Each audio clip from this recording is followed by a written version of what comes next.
আসসালামু আলাইকুম ভিউয়ার্স, আশা করি সবাই ভালো আছেন। আলহামদুলিল্লাহ, আমিও খুব ভালো আছি।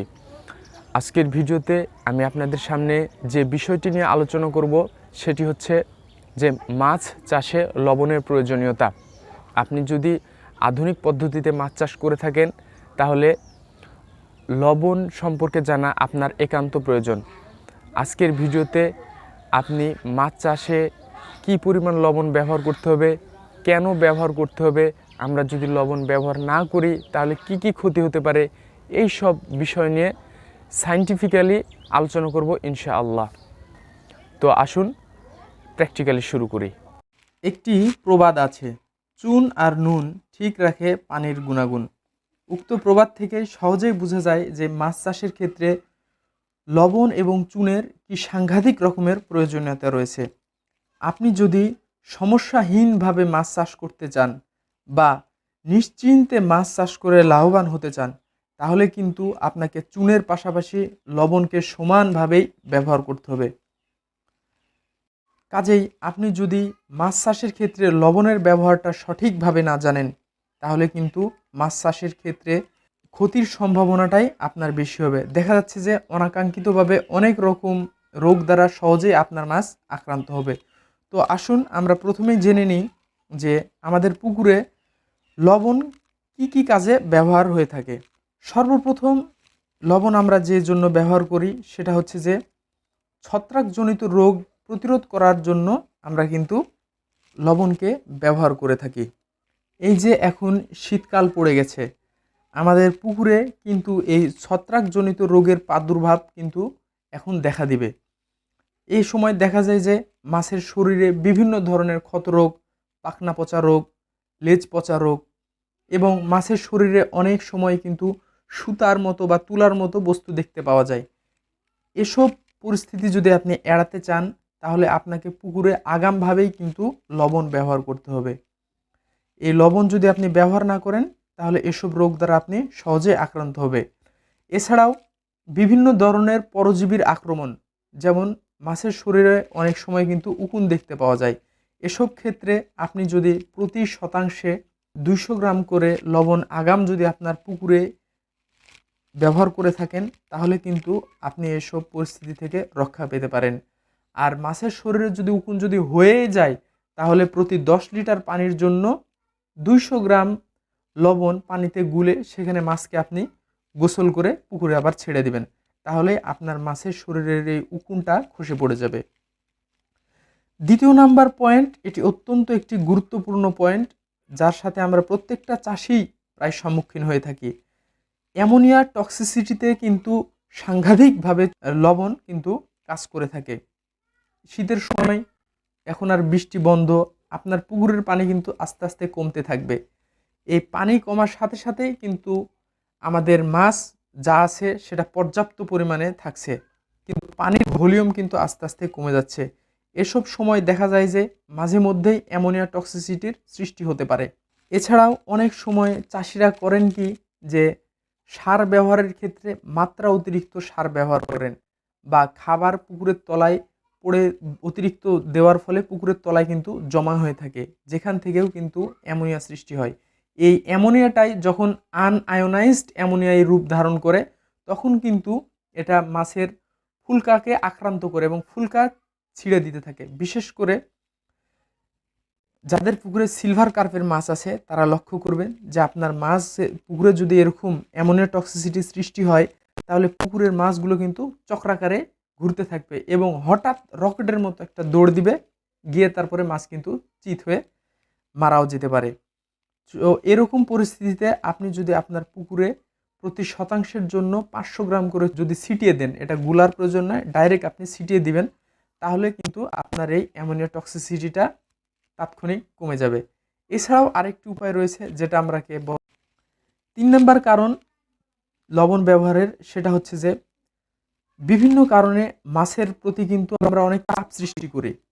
যেমন পুকুরে যদি কোনো কারণে আমরা অনেকবার জাল টানা হয়, তাহলে কিন্তু মাছের শরীরের প্রতি অনেক ধকল পড়ে। এই ধকলের ফলে মাছের শরীরে অনেক স্ট্রেস হয়।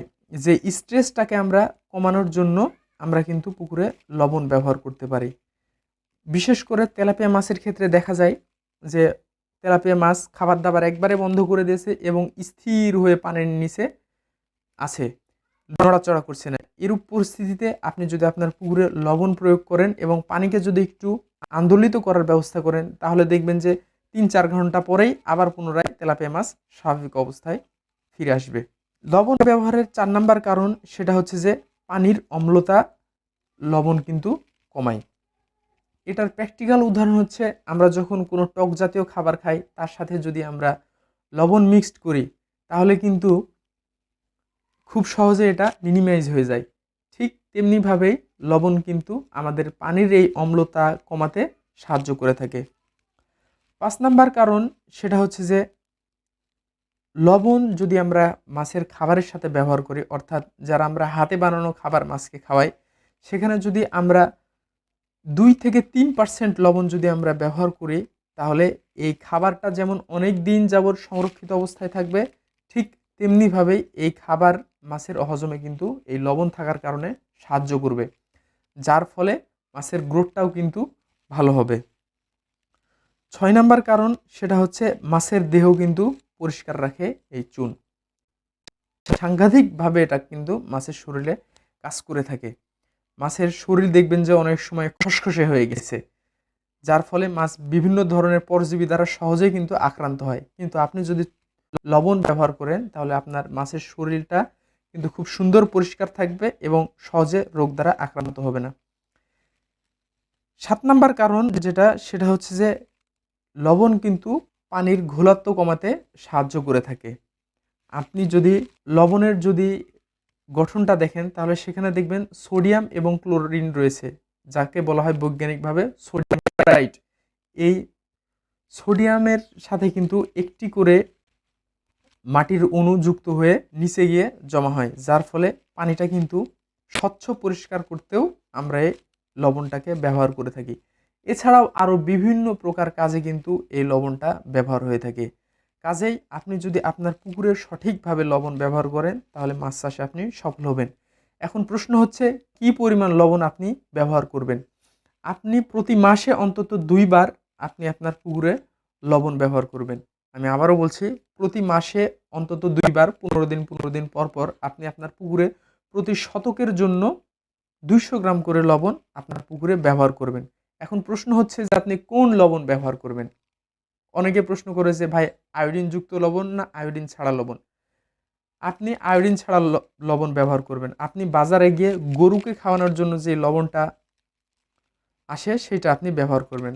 আমাদের আয়োডিনের কোনো প্রয়োজন নাই। মাছের স্মৃতিশক্তি বাড়ানোর আমাদের কোনো লাভ আসবে না, বরঞ্চ অতিরিক্ত টাকা কিছু খরচ হবে। কাজেই আপনি আয়োডিন ছাড়া লবণ, গরুকে খাওয়ানো লবণ, যেটার দাম বাজারে সবচাইতে কম, আপনি বস্তা ধরে যদি নেন তাহলে ১০-১২ টাকা কেজির ভিতরে পেয়ে যাবেন। আর যদি আপনি খোলা নিতে যান তাহলে হয়তো বা ১৩-১৪-১৫ এরকম পড়তে পারে।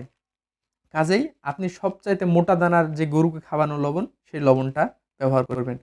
এখন কিভাবে প্রয়োগ করবেন? প্রয়োগের ক্ষেত্রে আপনি লবণটাকে সুন্দর করে পানিতে গুলে তারপরে সারা পুকুরে সুন্দরভাবে ছিটিয়ে দিবেন। কিন্তু আপনার পুকুরে যদি অ্যামোনিয়া টক্সিসিটি হয়, আমি আবারও বলছি, আপনার পুকুরে যদি অ্যামোনিয়া টক্সিসিটি হয়, তাহলে আপনি সেই লবণকে না গুলে এমনি শুধু সারা পুকুরে ছিটিয়ে দিবেন। সর্বশেষ যে কথা বলতে চাই সেটা হচ্ছে যে prevention is better then cure.